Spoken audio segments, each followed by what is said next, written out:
Hi, my name's Robin Ingle, farm in the Cotswolds, Tetbury, Cirencester. I heard about this one, a bit lower profile than the previous gathering here, 2 weeks ago, 3 weeks ago, but when it came to it at tea time, I thought I've got to go up. It matters too much, and better than doing nothing. The public support was tremendous. I don't know what you guys have found today driving into London.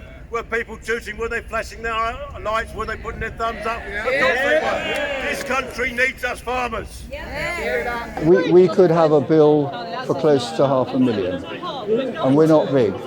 But we've been caught in a double whammy because we've got 130 acres, a fairly small farm by local standards. But we diversified, as encouraged by the government for the last 20 years, to supplement farm income. And we converted some redundant farm buildings for holiday lets. And of course those are as much affected as land because business property relief is coming off. And so we'll have a bill. If we try and arrange things to mitigate it, we'll still have a bill which will far exceed our annual profits. My name is Alice Alcock and I'm travelling from Derbyshire. Because the new bill will destroy the farming industry, and it will cause many farmers to sell their farms and parts of the land to be able to keep farming. I think it's quite scary, not knowing what the future holds for farming. I'd like them to rethink the bill that they proposed for the inheritance tax and realise how much damage it will have on the farming industry across the UK. We have put up with so much for 40 odd years, with families now who've been generational farmers for 4, 5, 6, 7 generations. When you work that land, the value of that land is irrelevant, totally irrelevant. You're born on that farm, you grow up on that farm, you work on that farm, your father dies on that farm, you take the farm over and show your son and your grandson. That's how it works in our industry. This tax doesn't take into account farm incomes. It just takes into account the value of the farm, which is irrelevant to most of us because we're not going to sell it. We're going to farm it and move on to the next generation. So it is irrelevant. They need to understand our food. We understand how to grow food. They need to understand how we do it.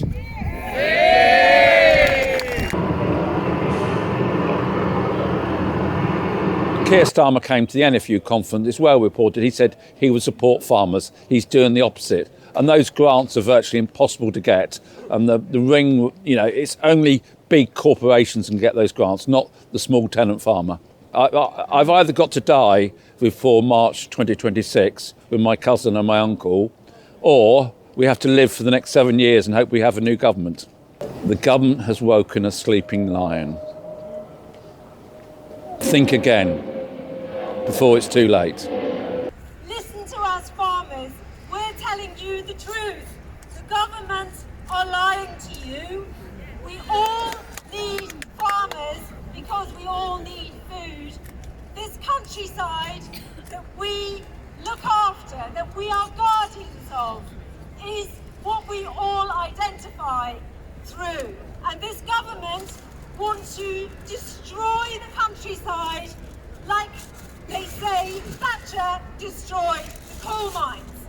But I promise you, I give you, all of you farmers today, my absolute pledge that I will fight every step of the way to ensure that we're still here and Keir Starmer and Rachel Reeves are gone. Can I tell you, when I walked off that tube this morning and seen these tractors, I had tears in my eyes. Because you know why? Not one of us want to be here.